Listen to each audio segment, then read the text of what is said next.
Has Zuby given you any insight into throwing out the first pitch? I would hope I could throw it faster than his pitch. Really? So it's a competition you guys have? No, I mean, his can't be any slower than What's it like for you being here? And obviously you're a big Yankee fan. And I think it's awesome. You know, everything about this place history is just reminds me of younger days. Rick, do you see any parallels between what you're building in Queens and what this team does here, the way they do business? You know,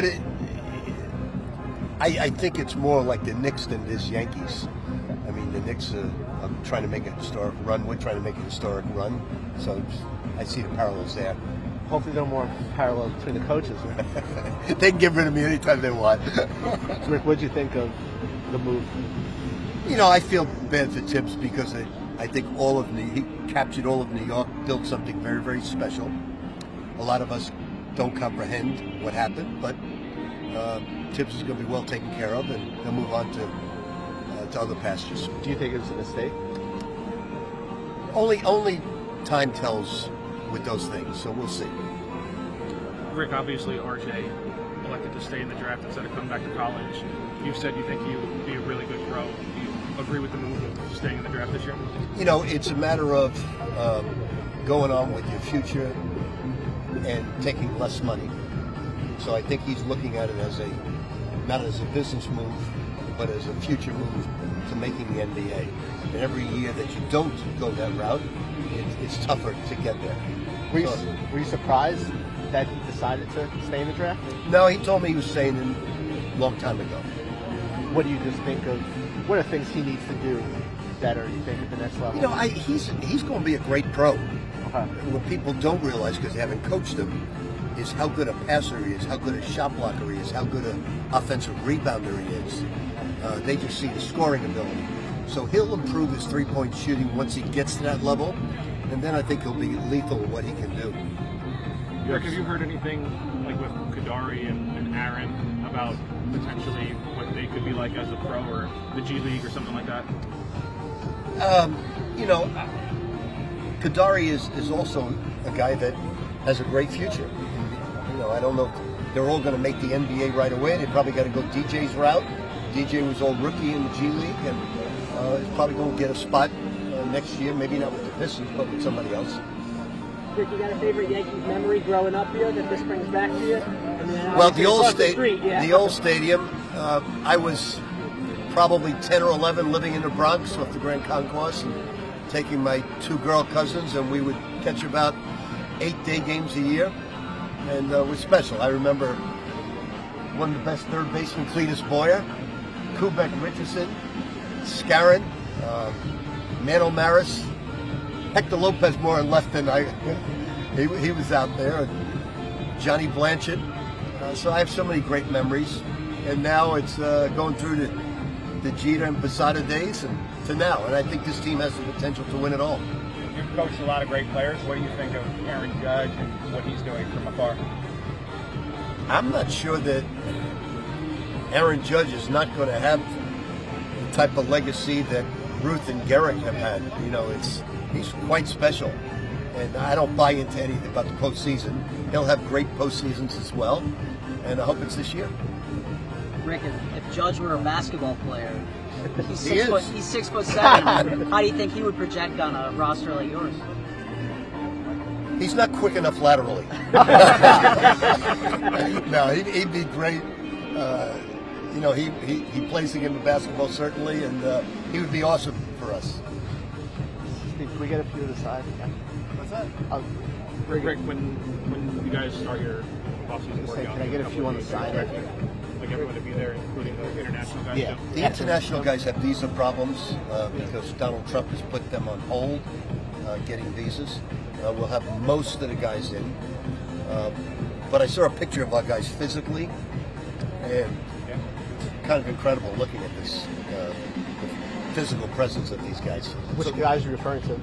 Chosan and Okay, Josan, Bryce, and Did you see that picture? Yeah. And So- it's all three international guys that are having problem with visas, right? Lefty, Ruben. Well, Lefty's going to play in the under 20 Okay. in Greece, and then Imran's got some problems getting in. but hopefully we'll get him in. What about Ruben? Would he be okay? Ruben's fine. Okay, so it's just Imran that'll have that right now you're having Yeah. issues. Rick, what do you think of the roster? I mean, what do you think? Look, I don't think we're ever going to have the record that we have Right. because of the type of schedule we put out. But just think about this. You're playing Alabama in the Garden, Ole Miss in the Garden. You're playing Kentucky in Atlanta. And then you're playing Iowa State, Baylor, and another great team in Las Vegas. So this will be the toughest and best schedule St. John's has ever faced in its history. And I think it'll be really exciting for the fans, and that's why we made it that way. Is part of it because of the talent you have? Yeah, I think we're ready for this type of schedule. I think this talent, it may not be my talent of my 96 team, but I think it's as close as some of the other teams. What do you like so much about the roster? I think they're extremely athletic. We improved our shooting, which needed to be addressed. And I think we'll be a very good three-point shooting team this year. And we just got to match the defense that we played last year. You went through a workout with Bryce. How is he doing? He's good. He's under 10% body fat. He was at 14 when I worked him out. And now he's at 8 and change. And so everybody's in great shape. Was there one guy that you got that really made you really happy? I think there's about 7 of them that we're ecstatic about. 7 or 8 of them. I think we've got to find out Ian Jackson's a worker. He's already been out west working. He's already been with my guy Chris Brickley working out.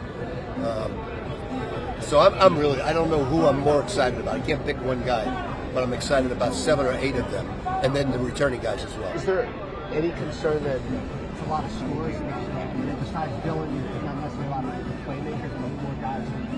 I think Ian could be a great playmaker. Okay. I really do. I think he was in high school. I think he just had a different role in Carolina. Ian was on a podcast recently, and I guess there were some comparisons between he and Donovan Mitchell. Do you see any of Donovan Mitchell in Ian's game? I really don't. Yeah, I don't. I don't see that comparison. I'm curious why they would say that. Is there a player that, I mean, obviously he hasn't had that much time playing point guard. Is there a player that you want him to study to try to learn the point guard role? I think he has Halliburton a little bit in him. I think he's that type of size. He could be a Halliburton. He knows how to get in the lane and make plays. Rick, was it easier to get guys when you had such a good year? Did that make it easier this offseason? I think the Garden played a big factor. I think people saw how electric the Garden was, how we played, and I think Madison Square Garden played a major role in this. You said every year, kind of, you always wait till the end of the year to see how much longer you want to do this. Do you remember kind of when this year was up, where you did that, and what made you say, "I want to keep doing this"? You know, as long as you're mentally and physically sharp, you do it as long as you can, because coaching is a blessing. It's the second best thing to playing. So I've been blessed with over 50 years of coaching, and I hope it continues as long as I can do it. Lastly, Rick, with the schedule, was it just basically the talent? Like, what made you schedule so tough? I want to find out early on where we are, because sometimes it's fool's gold. You play some weaker opponents and you beat them and you think you're much better than you really are. I want to find out exactly where we are when we play early in the season.